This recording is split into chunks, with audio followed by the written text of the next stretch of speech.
Hi everyone, it's Harrison, dietitian at Tobic Valley Community Health Center.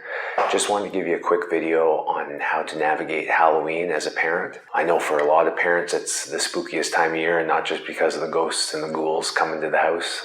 It's more so of all the food that people are bringing in when they go trick-or-treating. A lot of my tips and advice that I'm going to give you today is from the child feeding expert Ellen Satter. She has something called a division of responsibility. And what that is explaining how the parent has a role in feeding and the child has a role in feeding. The division of responsibility is a real important topic, and it really deserves its own video. So I will be posting that also. Now, the best way to approach Halloween when all that food comes in the house is going to be very different than what you envision me telling you to do. And that is to allow your child to enjoy those treats on the night of Halloween. So Halloween is a really happy time for kids. For some, it's even their favorite holiday of the year. And that comes from, picking out their favorite costume, getting to go out with their friends, getting all those treats and candy that they get around the neighborhood. Of course, we want what's best for our children. And I want you to think about it more so as not choosing what foods are best or less sugar for kids at this time.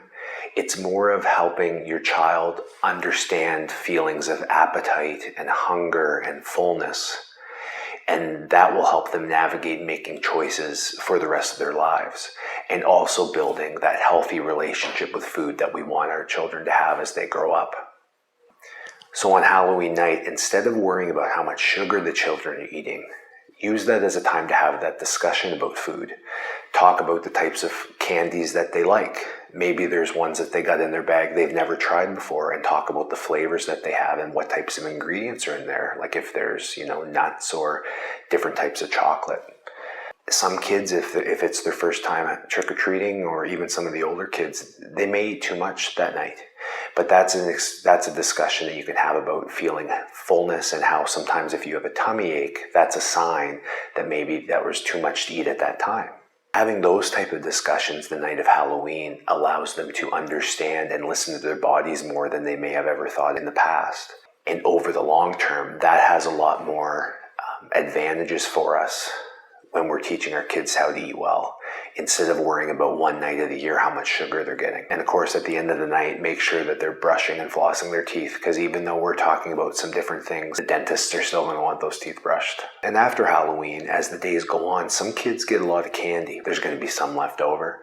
So that's when you're going to start practicing some of those skills from the division of responsibility as the child wants those foods through the week.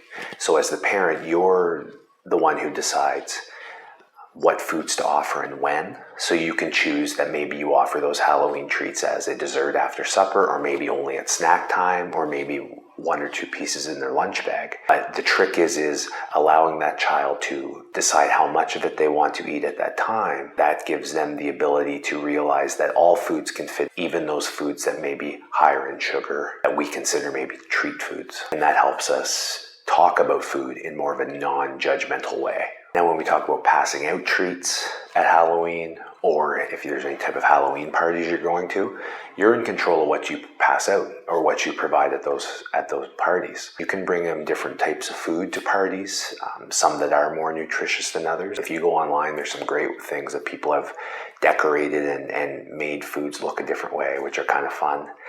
When you're passing out treats, you can always think about non-food related treats. So for example, like I have some Halloween style pencils that kids like to get in their bags.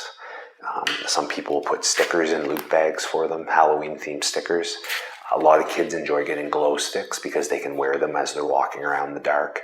And when kids are getting bags and bags of candy, sometimes those type of non-food treats are almost more exciting because they're different than what they're usually getting. So if you feel like you want to give out some non-food treats, by all means look around at some different stores and different ideas depending on how many kids you get at the house.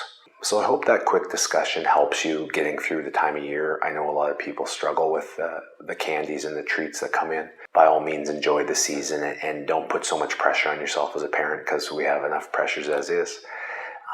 Again, follow the videos on YouTube. There's also the Facebook page for some more information as it comes up. And I really hope you have a great day.